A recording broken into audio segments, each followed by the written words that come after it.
Gustav, your thoughts on the 4-1 win over Cincinnati? I thought it was a pretty good game from our side. We started really good, and then they scored a goal, and that kind of shocked us a little bit. But we came out strong, and we showed strength with a lot of help from our fans. I think that was an important thing that we had the fans backing us, even though we were down 1-0. And when we scored one, and then the second, it just felt like this is our game. We're going to win this game. So, and it felt kind of like Cincinnati. They knew that they tried to push, but when they pushed, we pushed even harder. We pushed them back, and they tried a couple of times, but we managed to come out strong, and we managed to do a pretty good first game. It seemed like you were all very happy for Jordan after he got that first goal, after what he'd been through. What were those emotions like celebrating with him? I mean, obviously he's been through a very difficult injury early on in his career, and that's something you don't want to have. So I'm very happy for him. We're all very happy for him, and he's going to be a very important person and a player in our team.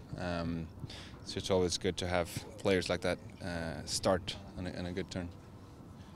What are some of the adjustments you've had to make having Cristian back as your midfield partner again after Ozzy leaves?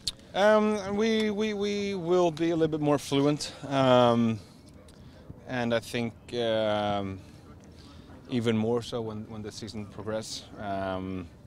We will have me, Cristian, and Nico changing positions even more.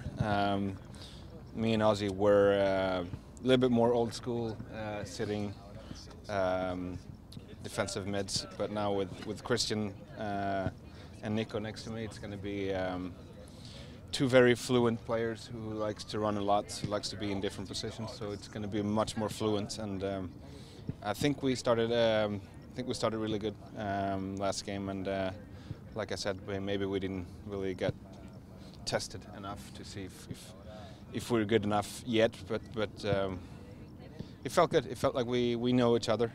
We played a lot of games together now, so hopefully it will be a good thing. And when you say fluid, that leaves a lot more ground that you have to cover. It means that I will pick up all the horse shit and pretty much cover wherever they're not. But I mean, I've been doing that my whole life, so I'm okay with that. The way this team's been going, the last couple of years, starting slow, losing the first couple of games, how big was it to get that first win, the first game under your belt like that? I mean, obviously the last seasons we've been struggling in the beginning and had a very strong end, which is not bad, but it's always easier to start good and then try to build more and gain more confidence throughout the season. And especially winning at home, it's very important that we show ourselves and we show the fans and the opponents that they're not going to come here and take any points from us. Was there any different feeling this year that knowing that the way the postseason is to start strong and stay strong the whole season instead of trying to dig yourself out? I mean, we haven't really talked about it, but obviously it's going to be. It's going to be harder this year because the games will be tighter at the end of the season for the playoffs and so we need to be sharp. We can't be too tired at the end of the season. We can't have to win 10 games in a row to go to playoffs. Maybe we will allow ourselves more points so we can start to focus on the playoffs earlier than we did last year.